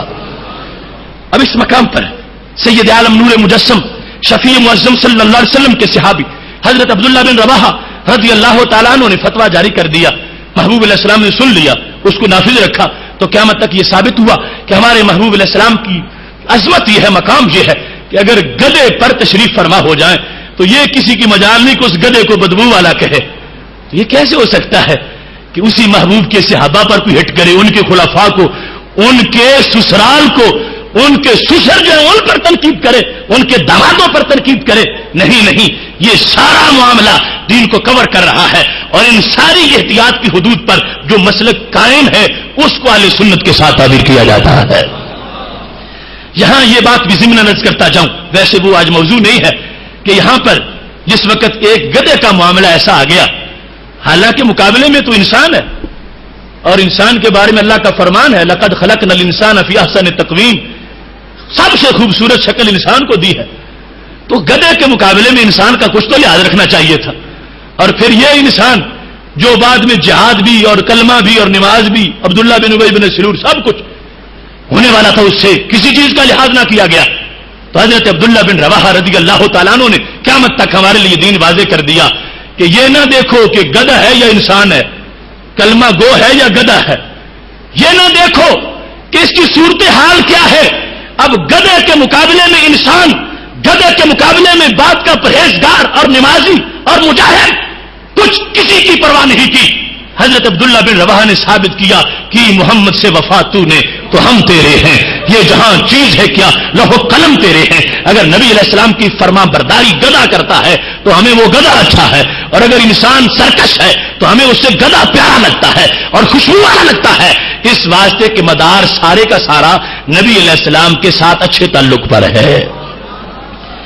اب یہ بات ایک بڑا مغالطہ دیا جاتا ہے معافی اور سنت کے لحاظ سے کہ ہمارے آقا صلی اللہ علیہ وسلم تو دشمنوں کے لیے بھی چادر بچھاتے تھے اور دشمنوں کو معاف کر دیتے تھے، اور تم اتنے غصے سے تقریریں کرتے ہو اور امت کا مزاج تم پختہ کر رہے ہو اور امت کو تم فتنوں کی طرف لا رہے ہو. یہ اعتراض ہے کہ ہمارے آقا صلی اللہ علیہ وسلم تو دشمنوں کے لیے بھی چادر بچھا دیتے تھے، معافی آپ کی شان تھی اور ہمیں بھی معاف کر دینا چاہیے. اگر کوئی گستاخی کرتا ہے تو اس کے بارے میں اتنی سختی کیوں ہے؟ تو میرے بھائیوں، میں یہ کہتا ہوں کہ سوچنا چاہیے کہ سنت کیا ہے. نبی علیہ الصلوۃ والسلام نے اگر اپنے دشمن کو معاف کیا تو اس میں سنت کیا بنی کہ ہم بھی اپنے دشمن کو معاف کر دیں. سرکار اپنے دشمن کو معاف کر دیں، چاہے تو معاف کریں چاہے تو نہ کریں. اگر سرکار نے کسی دشمن کو معاف کیا تو امت کو کیا سبق ملا کہ امتی بھی اپنے دشمن کو معاف کر دے. لیکن یہ تو سبق نہیں ملا کہ امتی اپنے آقا کے دشمن کو معاف کر دے. یہاں الٹی گنگا بہتی ہے. بڑے بڑے نام نہاد مفکر ٹی وی کی سکرین پہ امت کے ایمان کو لوٹنے کے لیے لفظوں کی بنڈیاں سجا کے بیٹھے ہوئے ہیں کہ سرکار نے رحمت کا سبق دیا، وہ رحمت للعالمین صلی اللہ علیہ وسلم وہ ضرور رحمت ہے، مگر آپ نے ہمیں رحمت کیا سکھائی کہ آپ کا دشمن تھا، آپ نے اس کو معاف کیا. فرمایا میرے امتیوں تمہارا دشمن آ جائے تو اس کو معاف کر دیا کرو. یہ حق نہیں دیا سرکار نے کہ تم میرے دشمن کو معاف کر دو. سرکار نے جو حق نہیں دیا تو کتنا بڑا موذی ہے جو سرکار سے حق چھیننا چاہتا ہے. حق سرکار کا ہے، چاہے تو معاف کرے چاہے تو نہ کرے. بندے کا حق نہیں، امتی کا حق نہیں. ہاں امتی کا ہی حق ہے اسے کوئی تھپڑ مارے اس کو دعا دے، پتا چلے کہ اس نے سنت سے کوئی سبق سیکھا ہے. اس کے اپنے دشمن آ جائیں تو ان کے لیے چادریں بچھا دے، پتا چلے کہ یہ سنت کو سمجھنے والا ہے. یہاں بالکل معاملہ برعکس ہے. اپنے دشمنوں کے سار اتارتے ہیں اور سرکار کے دشمنوں کے سامنے چادریں بچھاتے ہیں. یہ غلطی ہے، یہ فکری گناہ ہے، یہ نظریاتی بہت بڑا سجدہ صاحب نکالنے کا مقام ہے. لہذا میرے محبوب علیہ الصلوۃ والسلام کا دشمنوں کو معاف کرنا اس سے ہرگز یہ ثابت نہیں ہوتا کہ ہم سرکار کے دشمنوں کو معاف کریں. اس سے ثابت ہمارے لیے ہوتا ہے کہ ہم سرکار کے دشمنوں کے لیے وہ کچھ کریں جو صحابہ نے کر کے دکھایا ہے اور اپنے دشمنوں کو یوں معاف کریں جیسے سرکار نے معاف کر دیا ہے. اور اس سلسلہ میں بھی نبی علیہ السلام کا معاف کرنا چونکہ سرکار کا حق ہے، چاہے تو کریں چاہے تو نہ کریں. معاف کیا بھی ہے مگر سزا بھی دلوائی ہے. یہ ایک ہی نہیں پہلو، اور اس سزا دلوانے میں بھی سرکار کی رحمت للعالمین کا حصہ ہے. اور میں بھی بیان کرتا ہوں سزا دلوائی ہے. فتح مکہ کے موقع پر اگر کعبے کے پردوں سے نکال کے ابن اختل کا سر قلم کیا ہے تو یہ سزا دلوائی ہے. اور میں نہیں چھوڑیں گے اس کو، اس نے مجھے بڑا ستایا ہے، میری گستاخیاں کرتا رہا ہے. وہ لا تثریب علیکم اليوم کا نعرہ لگا ہوا تھا مگر پھر بھی اس موذی کو معاف نہیں کیا گیا. بلکہ یہاں تک مصنف عبد الرزاق کے اندر یہ بات موجود ہے. حضرت عبداللہ بن عباس رضی اللہ تعالیٰ عنہ کہتے ہیں نبی علیہ السلام نے باقاعدہ اس پر ترغیب دی. ایک معاملہ تھا، ان نبی صلی اللہ علیہ وسلم سبہ رجل، آپ کو ایک بندے نے گالی دے دی. فقال من یکفینی عدوی، نبی علیہ السلام نے فرمایا میرے غلاموں اس کا کون سر اتارے گا. باقاعدہ اعلان کیا. مطلب یہ بولی کی بہ ہے، بیچنی جنت ہے اور بولی دے کے بیچنی ہے. کون ہے جو اس کا سر اتارے اور جنت لے جائے؟ میں یکفینی عدوی، کون مجھے کافی ہے، کون سر اتارے گا؟ جس وقت نبی علیہ الصلوۃ والسلام نے یہ کہا فخرج الی خالد بن ولید، حضرت خالد بن ولید تلوار لے کے اٹھے، اس کا سر اتارا. فرمایا جو محبوب تجھے گالی دے گا اس سے بدلہ خالد لے گا. اب باقاعدہ بدلہ لیا. ایسے ہی مصنف میں یہ بات موجود ہے. اس سلسلہ میں حضرت عبداللہ بن عباس رضی اللہ تعالیٰ عنہ کے سوا حضرت زبیر کا معاملہ ہے. بیان میں تھوڑا سا یہ سامنے رکھے کہ یہ پہلا جو معاملہ تھا جس میں فرمایا میں یکفینی عدوی کہ کون اس سے بدلہ لے گا. فقال الزبیر وانا، اس مرد کے بارے میں حضرت زبیر رضی اللہ تعالیٰ عنہ نے کہا میں بدلہ لوں گا. اٹھے اور سر اتار دیا. پھر ایک عورت نے نبی علیہ السلام کی گستاخی کی تو میرے محبوب علیہ السلام نے پھر فرمایا، یعنی اور موقع تھا، میں یکفینی عدوی، اس کا سر کون اتارے گا؟ تو حضرت خالد بن ولید رضی اللہ تعالیٰ عنہ نے سر اتارا. تو یہ میں 3 باقاعدہ شواہد پیش کر رہا ہوں کہ محبوب علیہ السلام نے بدلہ لیا بھی ہے. اور یہ آپ کی رحمت للعالمین کی صفت پر کوئی تنقید نہیں ہے. کیوں؟ اصل میں اس کائنات کا بچاؤ جو ہے یہ سب سے بڑی رحمت ہے. اور کچھ گستاخ ایسے ہوتے ہیں کہ ان کے زمین پر ہونے کی وجہ سے زلزلوں کے خطرے ہوتے ہیں. وہ اگر باقی رہیں گے تو کائنات درم برم ہو سکتی ہے. ان کے زندہ ہونے کی وجہ سے زمینیں باز ہو سکتی ہیں، آسمان سے سونتے خشک ہو سکتے ہیں. تو اب وہاں پر رحمت یہی ہے کہ اس کمینے کو ہٹاؤ تاکہ دنیا تو سانس لے سکے. لہذا یہ بھی سید عالم نور مجسم شفیع معظم صلی اللہ علیہ وسلم کی رحمت کا معاملہ ہے کہ جہاں یہ سمجھا کہ ان کا صفایا ضرور ہونا چاہیے ورنہ زمین پھٹ جائے گی، اللہ برداشت نہیں کرے گا، اس واسطے محبوب علیہ السلام نے ان کو سزائیں دلوائی ہیں اور وہ بھی رحمت پھیلانے کے لیے دلوائی ہے. یہاں پر اب سید عالم نور مجسم شفیع معظم صلی اللہ علیہ وسلم کہ صحابہ کرام علیہم رضوان کا جو انداز تھا اس تحفظ ناموس رسالت کے بارے میں، اس کی ایک دو مثالیں عرض کرتا ہوا اپنی بات کو سمیٹتا ہوں. حضرت حذیفہ بن یمان رضی اللہ تعالی عنہ کو دبا اور عمان کے علاقے کا گورنر بنایا گیا. عمان یہ دبا سے ابھی دبئی بنی ہوئی ہے، یعنی اس علاقے کے قریب قریب، کیونکہ پورا تو آباد نہیں تھا. حضرت حذیفہ بن یمان رضی اللہ تعالیٰ عنہ کو بھیجا گیا. جب نبی علیہ الصلوۃ والسلام کا وصال ہو گیا، نسب الرایا میں یہ بات موجود ہے، اس علاقے کے لوگوں نے زکات دینے سے انکار کر دی. تو حضرت حذیفہ بن یمان رضی اللہ تعالیٰ عنہ نے سمجھایا کہ یہ اسلام کا فرض ہے، یہ تمہیں دینا پڑے گا، ادا کرنا پڑے گا. تو وہ بڑے خطرناک نکلے، انہوں نے نبی علیہ السلام کو گالیاں دینا شروع کر دی. جس وقت وہ یوں بھونکے تو حضرت حذیفہ بن یمان رضی اللہ تعالیٰ عنہ کے لفظ سنو. حضرت حذیفہ بن یمان کہنے لگے اسمعونی فی ابی و امی، ظالموں مجھے میرے باپ کی گالی دے لو، میری ماں کی گالی دے لو، ولا تسمعونی فی النبی صلی اللہ علیہ وسلم، سرکار کے بارے میں برداشت نہیں کر سکتا. ماں کی مجھے گالی دو، مجھے میرے باپ کی گالی دو، وہ برداشت کر سکتا ہوں، مگر اپنے محبوب علیہ السلام کے بارے میں برداشت نہیں کر سکوں گا. جب وہ باز نہیں آئے، حضرت حذیفہ بن یمان رضی اللہ تعالیٰ عنہ نے سیدنا صدیق اکبر امیر المومنین رضی اللہ تعالیٰ عنہ کو پیغام بھیجا ہے. فوراً اسلامی شیروں کا لشکر پہنچا ہے اور ان لوگوں نے سار اتار کر یہ واضح کیا ہے کہ اگرچہ نبی علیہ السلام روضہ پاک میں تشریف لے گئے ہیں مگر ان کی محبت پر پہرا دینے والے اشاق باقی ہیں، لہذا کسی کو گالی دینے کی اجازت نہیں دی جائے گی اور جو ایسا کرے گا اس سے زمین کو پاک اور صاف کر دیا جائے گا. یہی معاملہ سید عالم نور مجسم شفیع معظم صلی اللہ علیہ وسلم کی ظاہری حیات میں جو داستان عشق ہے صحابہ کرام علیہم رضوان کی، اس سے ثابت ہے کہ حضرت عبیدہ بن حارث رضی اللہ تعالی عنہ جس وقت میدان بدر میں زخمی ہوئے اور اولین شہادت تھی آپ کی، حضرت عبیدہ بن حارث رضی اللہ تعالی عنہ کو صحابہ حالت زخمی میں اٹھا کے سرکار کے پاس لے آئے. اب تصور کرو وہ میدان بدر اور میرے محبوب علیہ السلام کا خیمہ اور ایک زخمی صحابی جن کی روح نکل رہی ہے اور تڑپ رہے ہیں. جب ان کو محبوب علیہ السلام کے سامنے رکھا گیا تو میرے محبوب علیہ السلام نے اپنا قدم تھوڑا سا آگے کیا. پتہ نہیں آگے کرنے کی حکمت کیا ہوگی مگر عاشق کی معراج ہو گئی. فوادہ خدہ علی قدمہ الشریفہ، تو حضرت عبیدہ نے اپنا رخسار قدم پہ رکھ لیا. نبی علیہ الصلوۃ والسلام کا قدم مبارک ہے اور حضرت عبیدہ بن حارث رضی اللہ تعالی عنہ نے بہتا خون ہے، تڑپتا لاشا ہے، جان نکل رہی ہے، اپنا چہرہ سرکار کے قدم پہ رکھا اور نعرہ لگایا کیا یا رسول اللہ صلی اللہ علیہ وسلم، قال یا رسول اللہ صلی اللہ علیہ وسلم. الاصابہ اور دیگر کتب کے اندر یہ بات موجود ہے.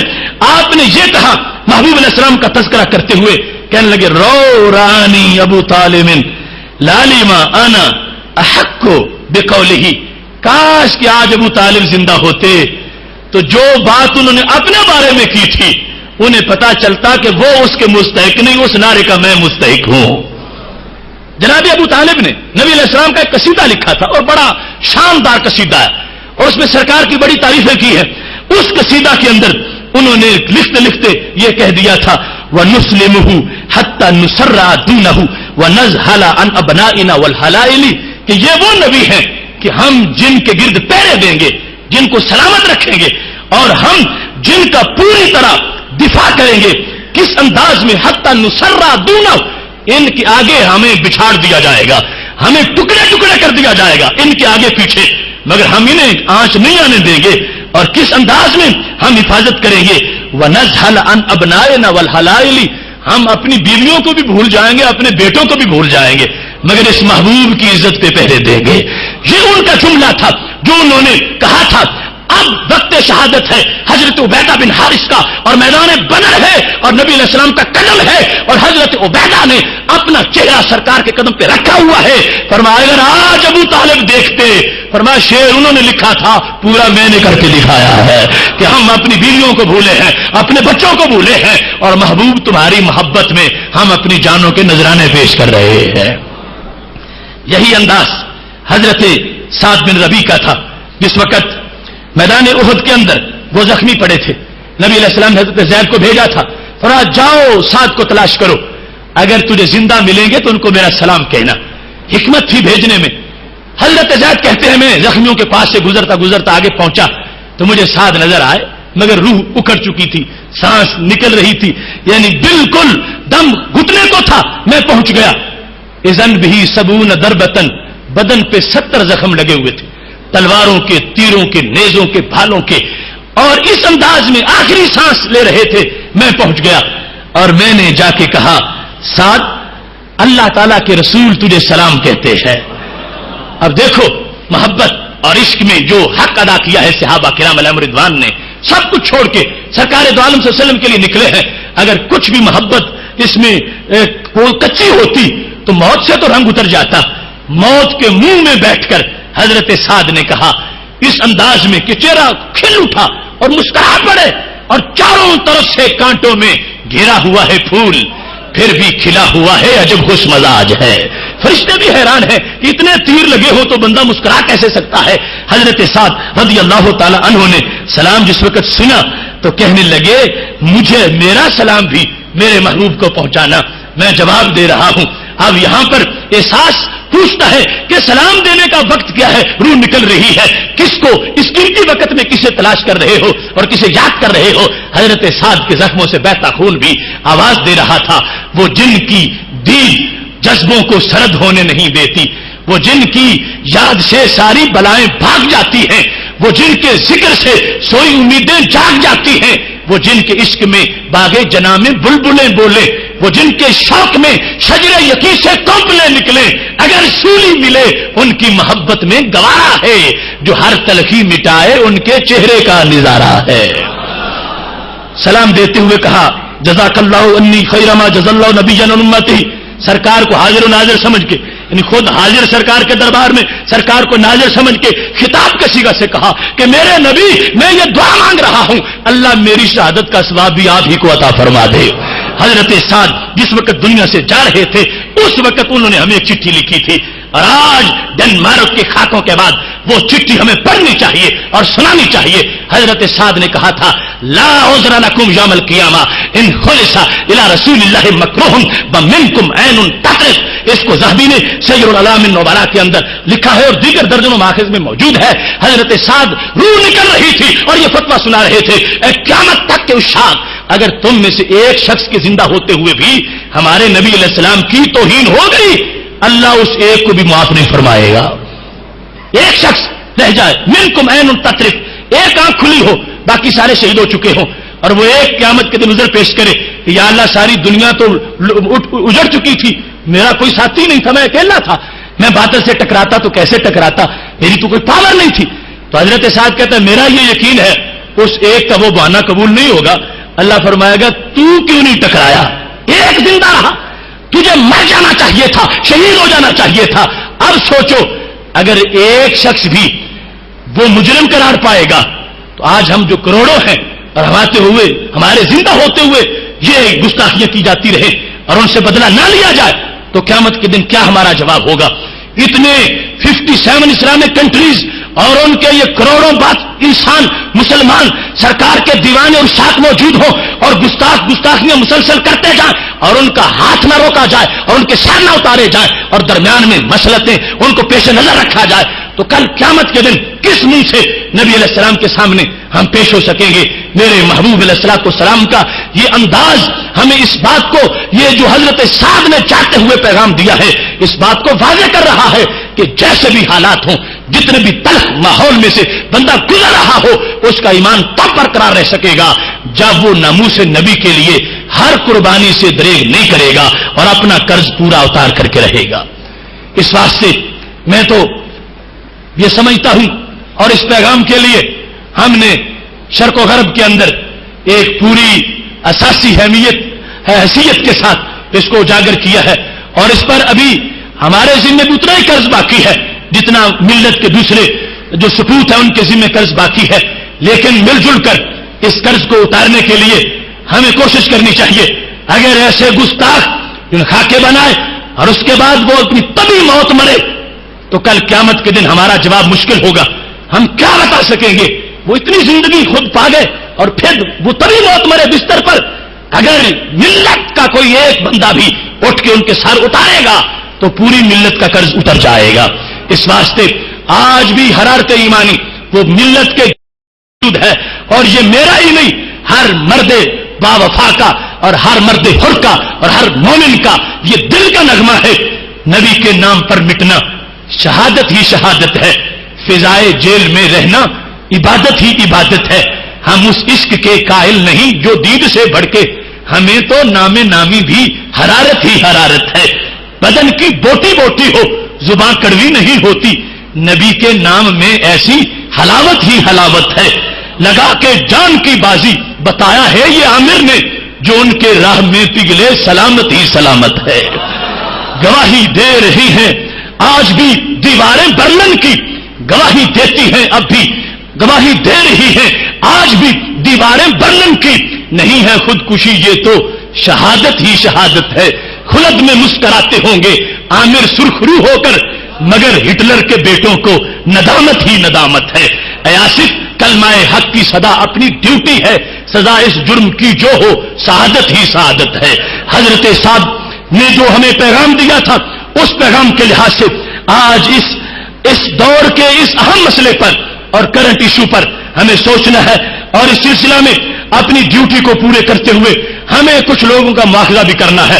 اور اس بات کے بیان کیے بغیر میری گفتگو کبھی بھی پوری نہیں ہو سکتی کہ وہ لوگ جنہوں نے یہ رستے بنائے ہیں انہیں اپنے کیے پہ ندامت ہے۔ یقیناً آج ندامت ہے ان کو کہ جب پوری دنیا میں ایک اٹھا ہے، شورش پر احتجاج اٹھا ہے، خاکوں پر جو احتجاج ہوا ہے، اس احتجاج میں جو روح تھی وہ روح یقیناً امام احمد رضا بریلوی کے عقیدے کی تھی۔ اس کو ماننا پڑے گا اور کھلے دل سے ماننا پڑے گا۔ جن لوگوں نے یا رسول اللہ صلی اللہ علیہ وسلم کے لفظ کو شرک کہا تھا، آخر ان لوگوں نے اس کے سٹیکر کیوں چھاپے؟ آج حجاز مقدس کے کونے کونے پہ، دیواروں پر اور دکانوں پر اور کاروں پر اگر یہ لکھا ہے لبیک یا رسول اللہ صلی اللہ علیہ وسلم، تو ہم پوچھتے ہیں کہ یا رسول اللہ اگر شرک تھا تو اب کیسے جائز ہوا، اور اگر شرک نہیں تھا تو پہلے تم نے کیوں جرم کیا؟ اس واسطے اگر آج کہتے ہو فدا کا ابی و امی یا رسول اللہ مستقون لرؤیا کا یا رسول اللہ نہورنا دون نہرے کا یا رسول اللہ، اگر آج اس کو سمجھتے ہو کہ یہ بولنا ضروری ہے تو پھر ماننا پڑے گا کہ یہ نہ بولنے کی وجہ سے باطل کے حوصلے بڑے ہیں۔ اگر شروع سے یہ بولا جاتا، پتا چلتا باطل پرستوں کو کہ یہ آج بھی نبی سے وابستہ ہے، آج بھی ان کا تعلق ہے، آج بھی ان کا گزارا ان کے بغیر نہیں، انہیں پتا چلتا کہ ہم تو آگ کی شعلوں کو دعوت دیں گے اگر ہم ان کے پیغمبر کے خاکے بنائیں گے۔ یہ غلطی ہے، یہ سجدہ صاف نکالنا چاہیے ان کو کلمہ پڑھ کے اپنے اس جرم پر جو انہوں نے یا رسول اللہ صلی اللہ علیہ وسلم کو پہلے تو شرک کہا تھا اور اب اس کے نعرے لکھے ہیں، اجازت مقدس میں موجود ہیں، اور باقی بھی ہر جگہ تم نے دیکھا ٹی وی کی سکرین پر اگر بیت المقدس کے سامنے سے ریلی گزری تھی تو اجتماع بیت المقدس کا تھا اور نعرہ اس میں بریلویوں کا تھا، لبیک یا رسول اللہ۔ تو یہ کسی کی بھول ہے کہ یہ چند لوگ ہیں جو ایک اس جگہ پہ پاکستان یا انڈیا میں رہتے ہیں، نہیں، بریلویت تازہ پھولوں کی مہک کا نام ہے، اور جو دنیا میں جہاں بھی ایمان کا گلشن ہے اس مہک کو اسی نام سے تعبیر کیا جاتا ہے۔ اب قدس کی ریلی ہو، استنبول کی ریلی ہو، مصر کی ریلی ہو، مراکش کی ریلی ہو، ہر ریلی کا نعرہ وہی ہے جو ہمارا نعرہ ہے۔ تو اس نعرے کو جن لوگوں نے گھٹن میں بھی محفوظ رکھا اور اپنی روح سے اس کی حفاظت کی ہے تو ماننا پڑے گا اگر آج باطل کے خلاف اگر ان کو حرارت محسوس ہوئی ہے تو وہ عقیدہ تھا جس عقیدے پہ اہل سنت نے پہرا دیا ہے، اور ان لوگوں کی طرف سے خرابی تھی کہ دن رات انہوں نے درس دینے میں کوئی حد نہ چھوڑی، کسر نہ چھوڑی، یہ کہنے میں کہ نبی بس دعوت دینے ہی آئے تھے، اور حسبنا اللہ کہہ کے کہ جس کا تعلق تو ابو جہل کے مقابلے میں تھا کہ اللہ فرمانا محبوبی نے کہو ابو جہل کی کوئی ضرورت نہیں، میرے اللہ کافی ہے میرے لیے. اور انہوں نے اس کو پیغمبر کے مقابلے میں پڑھنا شروع کیا ہوا تھا. حسب اللہ کو پیغمبر کی اپوزیشن بنایا ہوا تھا کہ اب نبی کی کوئی ضرورت نہیں، اللہ کافی ہے. تو پھر آپ بتاؤ نبی کی ضرورت کیوں پڑی؟ تو پتا چلا یہ غلط سوچ ہے جو سید عالم صلی اللہ علیہ وسلم کا وہ کہہ رہے تھے بس ڈاک دے کے چلے گئے، اب ان کا کیا ہے پیچھے. نہیں، ان کے بغیر ایک منٹ بھی زمین کا نہیں بہ رہ سکتا، آسمان باقی نہیں رہ سکتا، ایمان نہیں رہ سکتا. اس واسطے ان لوگوں کو اب طائب ہونا چاہیے اور اس رستے پہ آنا چاہیے جو واعتصموا بحبل اللہ کا ہے. اللہ کی اس رسی کو پکڑ لیں، ولا تفرقوا، اور پھر ہم سے آگے پیچھے نہ ہو. یہ سیدھی سڑک شہر شفاعت نگر کی ہے. یہاں یہ بات بھی ہر ذی عقل انسان اس کو مانے گا. خاکوں میں گستاخی ہوئی تو کیا تھا؟ لکیریں بنی ہوئی تھی. ایک شخص کاغذ پہ اس ذات کی مثل بنانے پہ تل گیا جس کی مثل رب نے نہیں بنائی. گستاخی ہو گئی کہ تم نے یہ کاغذ پہ لکیریں کیوں بنائی.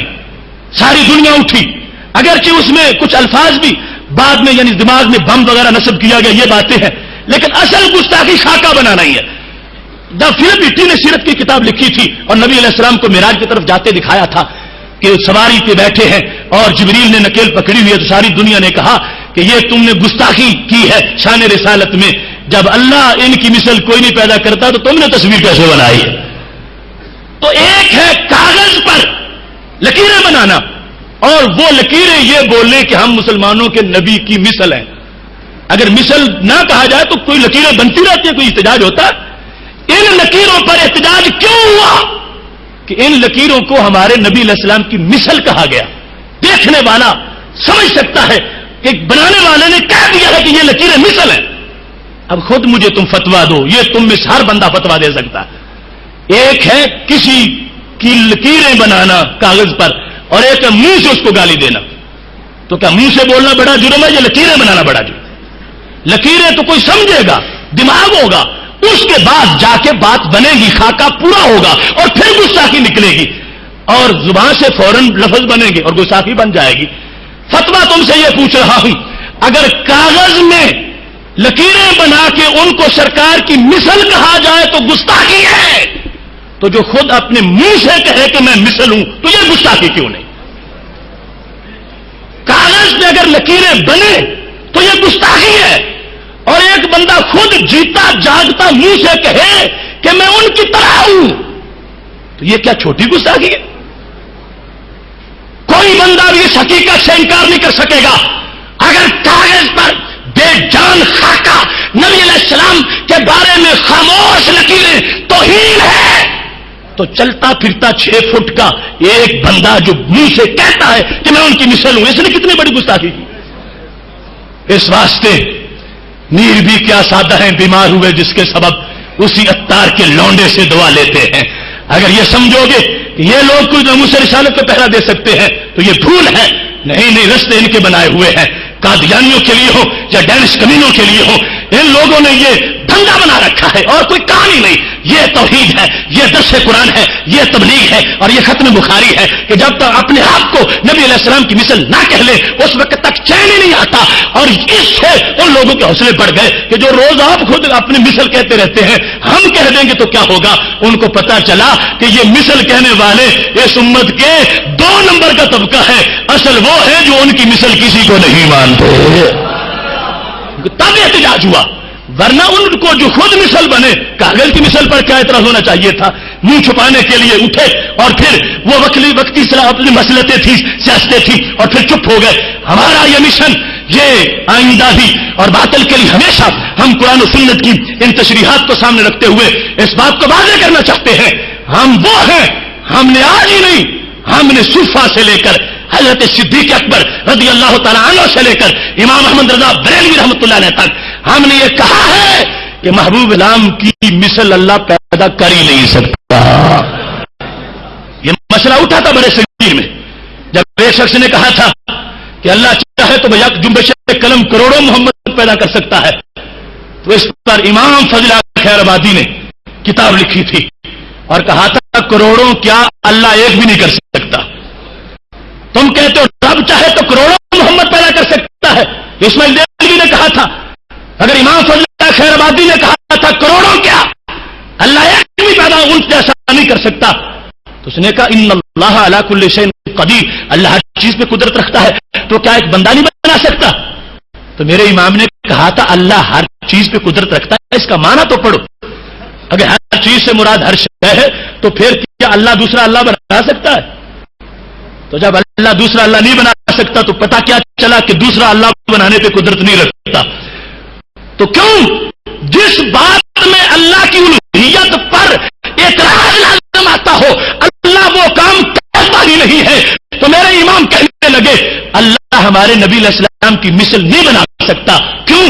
اگر بنائے گا تو ہم پوچھتے ہیں وہ جو بعد میں بنے گا وہ خاتم النبیین ہوگا یا نہیں ہوگا؟ اگر وہ خاتم النبیین نہیں ہے تو وہ محمد نہیں ہے۔ وہ خاتم النبیین ہوگا یا نہیں ہوگا؟ اگر نہیں ہے تو پھر وہ مثل نہیں ہے، اور اگر ہے تو پھر اللہ کا کلام جھوٹا ہو جائے گا، کیونکہ خاتم ایک ہی ہو سکتا ہے، دو نہیں ہو سکتے۔ آخری ایک ہو سکتا ہے، دو نہیں ہو سکتے۔ ایک مرتبہ سرکار ہمارے آقا کو آخری کہے اور پھر کسی اور کو بنا کے لے آئے تو اللہ کے کلام میں جھوٹ لازم آ جائے گا، کیونکہ میرا رب جھوٹ سے پاک ہے تو وہ دوسرا محمد بنانے سے بھی پاک ہے۔ اس واسطے یہ عقیدہ شروع سے رہا ہے اور اس کی برکتیں ہیں، اس کی وجہ سے آج بھی یہ ناموس رسالت کا دفاع کی ذمہ داریاں جو ہیں وہ پوری کی جا سکتی ہیں۔ اگر اس قانون کو قانون بین الاقوام کے لحاظ سے بھی دیکھیں تو ہمارے پاس اس کے بھی دلائل موجود ہیں۔ رب ذوالجلال کے قرآن کو پڑھ لیں، عقلی دلائل کو دیکھ لیں۔ اگر کوئی اقوام متحدہ کے فورم پر ہم سے بات کرنا چاہتا ہے ہم انشاءاللہ اقوام کے قانون سے بھی اس کو ثابت کریں گے کہ ہمارے نبی علیہ السلام کی توہین سب سے بڑا جرم ہے، اس واسطے کہ قرآن مجید میں جب یہ کہا گیا اذا قیل لهم لا تفسدوا فی الارض، ان سے کہا گیا زمین میں فساد نہ کرو، منافقین سے کہا گیا، اس وقت فساد کس چیز کو کہا گیا تھا؟ کیا وہ فائر کر رہے تھے؟ کیا وہ بندوں کو قتل کر رہے تھے؟ کیا وہ منافقین اس وقت کوئی ایٹم بم چلا رہے تھے؟ نہیں، فساد کیا تھا؟ نبی علیہ السلام کی توہین کرتے تھے۔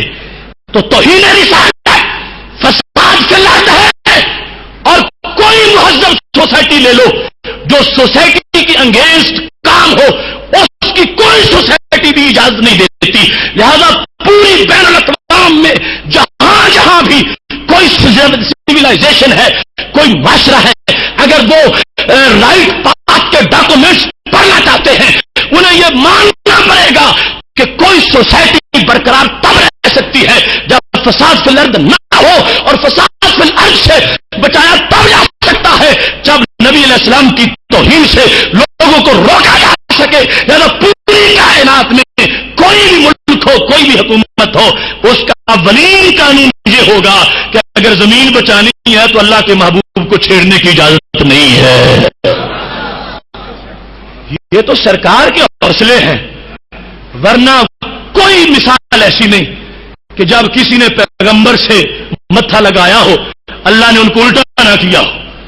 سارا قرآن پڑھ کے دیکھ لو، جہاں بھی اللہ سے جو کچھ کرتے رہے اللہ ان کو برداشت کرتا رہا، مگر اللہ کے پیغمبروں سے جن لوگوں نے بغاوتیں کی اللہ نے پیغمبروں کی عزت کے لیے ان لوگوں کی بستی الٹ دی۔ تو آج اگر صدیوں سے ایسا نہیں ہوا تو کیوں درمیان میں ہمارے نبی علیہ السلام ہے؟ اللہ کی رحمت جب غضب جوش میں آتا ہے تو سامنے سرکار ہے کہ اللہ زمین پہ میں ہوں، کوئی نہیں، بدبخت کرتے ہیں تو کرتے رہے، زمین پہ میں ہوں، اس کو الٹا نہیں ہونے دینا چاہیے۔ اور اگر سرکار تنگ آ کے ہٹ گئے تو بچے گی کیسے؟ اس واسطے ہم ان لوگوں کو دعوت دے رہے ہیں کہ میرے نبی کو بیزار نہ کرو، وہ گنبد خضرا کے مکین اگر ایک منٹ کے لیے مخلوق اور خالق کے درمیان سے ہٹ گئے اور کہا اللہ جو مرضی کر لے ان سے، تو پھر کون بچے گا؟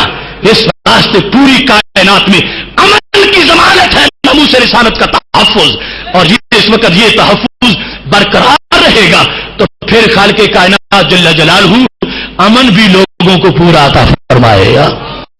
یہ موضوع یقیناً بہت طویل ہے اور اس کا کافی حصہ ابھی تک میں اس کو تو چھوڑ رہا ہوں، باس کے طوالت کی وجہ سے اپنی گفتگو گفتگو جو ہے وہ اسی پیغام پہ ختم کرنا چاہتا ہوں جو آج کے حالات میں ہر مومن صالح کے دل کی آواز ہے، اور جتنے بھی سخت سے سخت حالات ہوں ان کے مقابلے میں ایک مومن کی جو حقیقی آواز ہونی چاہیے وہ یہی ہے کہ ناموس رسالت یہ کرسی کا معاملہ نہیں، یہ آیت الکرسی کا معاملہ ہے، اور یہ ایوانوں کا معاملہ نہیں، یہ ایمانوں کا معاملہ ہے۔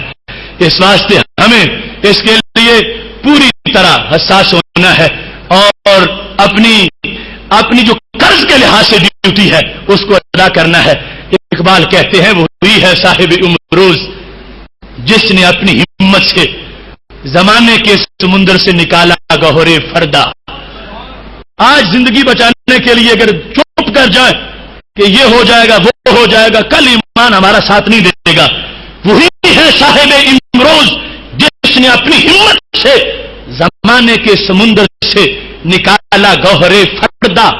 فرنگی شیشہ گر کے فن سے پتھر ہو گئے پانی، میری اکسیر نے شیشے کو بخشی سخت یہ خارا۔ وہ چنگاری خسو خاشاک میں کس طرح دب جائے جسے حق نے کیا ہو نیستاں کے واسطے پیدا۔ رہے ہیں اور ہیں فرعون میری گھات میں اب تک، مگر کیا غم کہ میری آستی میں ہے ید بیضا۔ وآخر دعوانا ان الحمد للہ رب العالمین۔